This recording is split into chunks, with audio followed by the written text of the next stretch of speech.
10 cara menghidupkan manah ingkang keras. Allah Subhanahu wa taala yang mampu menghidupkan bumi yang mati, mampu pula menghidupkan hatimu kembali hidup. Ketahuilah bahwasanya Allah menghidupkan bumi setelah matinya. Al-Quran surah Al-Hadid ayat 17. Bahkan menurut penelitian yang dilakukan di Inggris,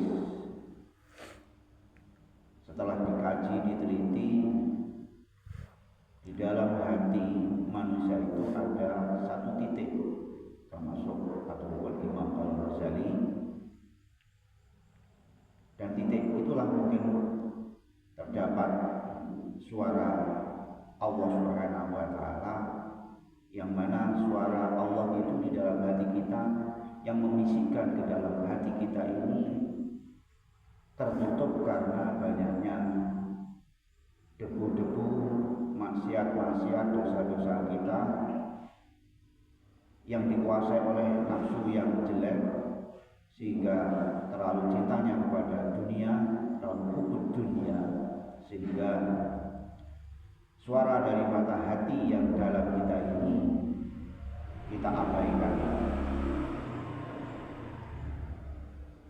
Bagaimana cara menghidupkan hati kita ini supaya tidak keras, supaya hati kita ini tidak mati, atau hati yang al-gelap, hati yang marit, hati yang sakit?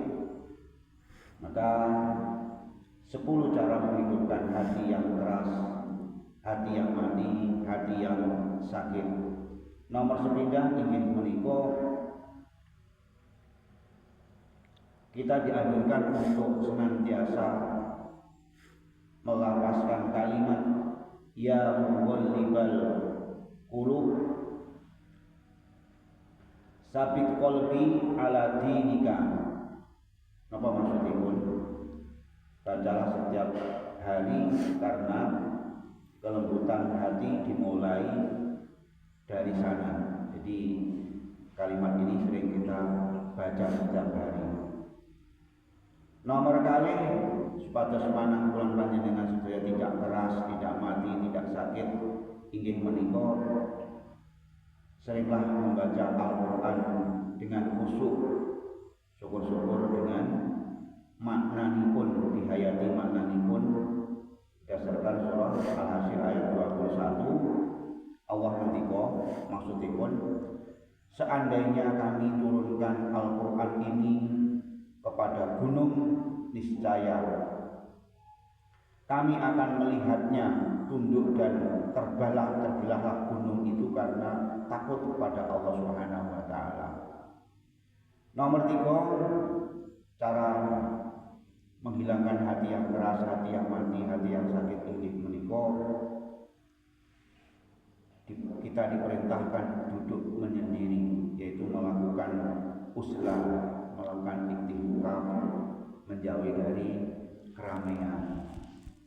Saya yakin walaupun hati kita kadang-kadang susah, kadang-kadang gelisah, kadang-kadang penuh dengan masalah, kalau kita bawa dengan di kafe atau dengan nyanyi-nyanyi atau bawa ke wisata, manakala hati kita ini tidak kita sambungkan kepada Allah, setelah kita dari kafe, setelah kita bernyanyi, berkaraoke, atau kita bawa kemana-mana, akan gundah lagi, akan susah lagi. Karena apa?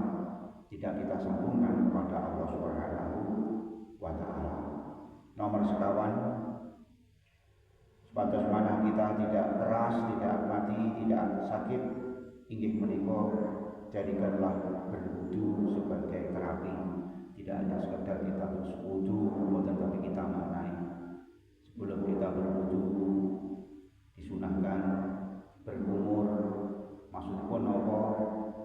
Barangkali mulut kita suka menyakiti hati orang, maka dengan berkumur inilah kita ganti dengan kalimat-kalimat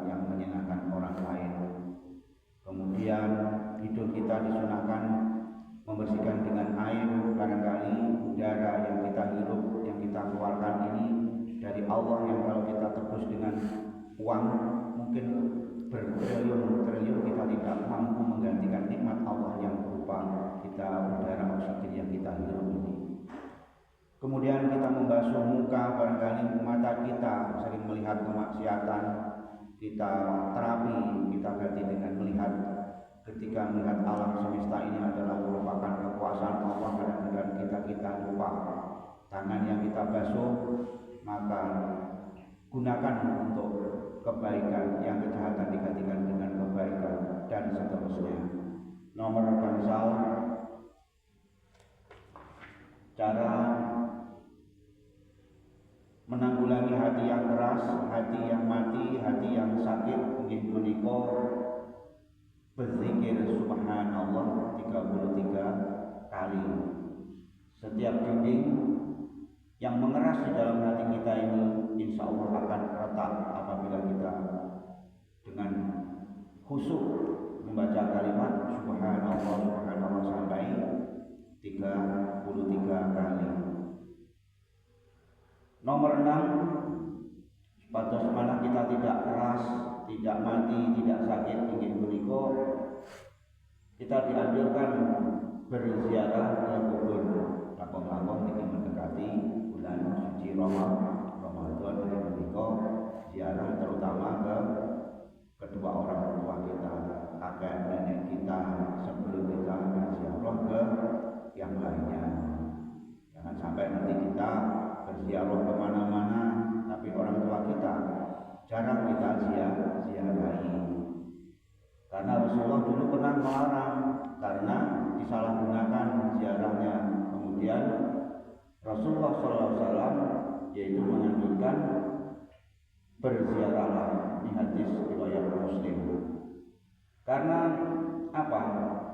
Kalau kita ini berziarah, kita akan ingat kemana hidup ini akhirnya, ujung-ujungnya adalah hidup ini nanti manusia akan kembali kepada Allah Subhanahu wa Ta'ala. Kemudian nomor 7, cara menanggulangi hati yang keras, hati yang mati, hati yang sakit adalah dengan melayani orang-orang yang miskin, orang-orang duafa, anak yatim piatu. Karena orang yang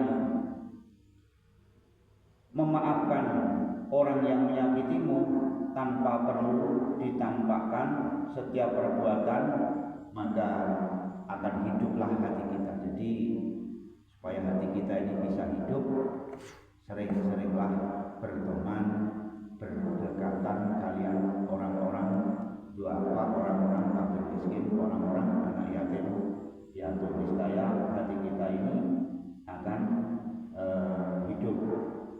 Nomor 8, cara menanggulangi hati yang keras, hati yang mati, hati yang sakit. Begini punika salat 2 rakaat hanya bertujuan ya Allah aku rindu kepadamu. Jadi salat 2 rakaat diniati bahwa aku rindu kepadamu. Kenapa kok kita harus rindu kepada Allah?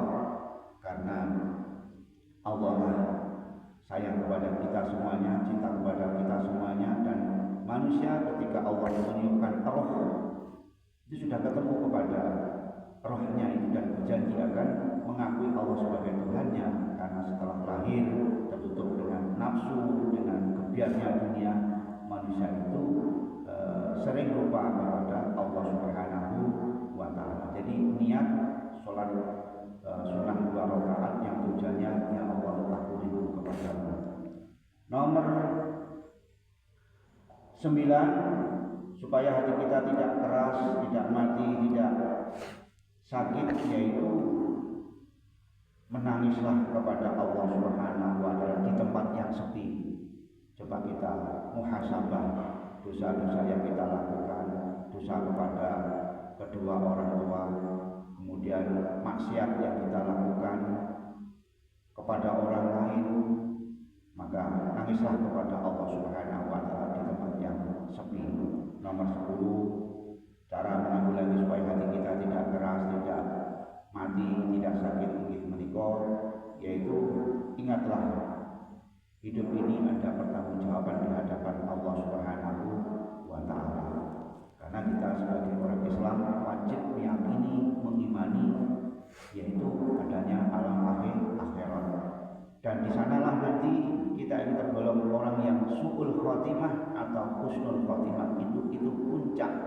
kalau kita ini ngomong kebiar mengarang tujuan dunia harus begini-begini, ujung-ujungnya hanyalah kita ini ada dua predikat ini, yaitu apa?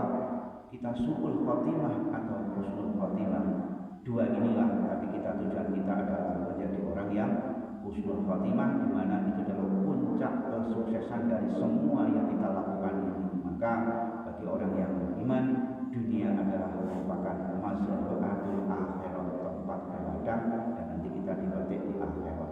Sudah tidak ada lagi gunanya harta, kekuasaan, pangkat, golongan apa saja, tidak ada gunanya.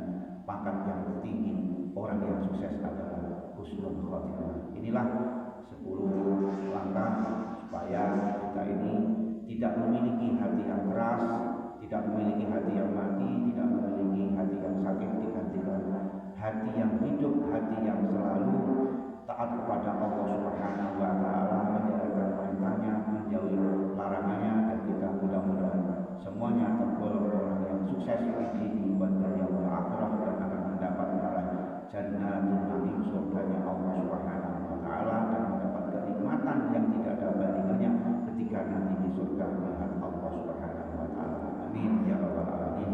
Mengatur materi kita pada hari ini, mudah-mudahan manfaatnya, kekurangan, kesalahan, mudah-mudahan manfaat dengan segala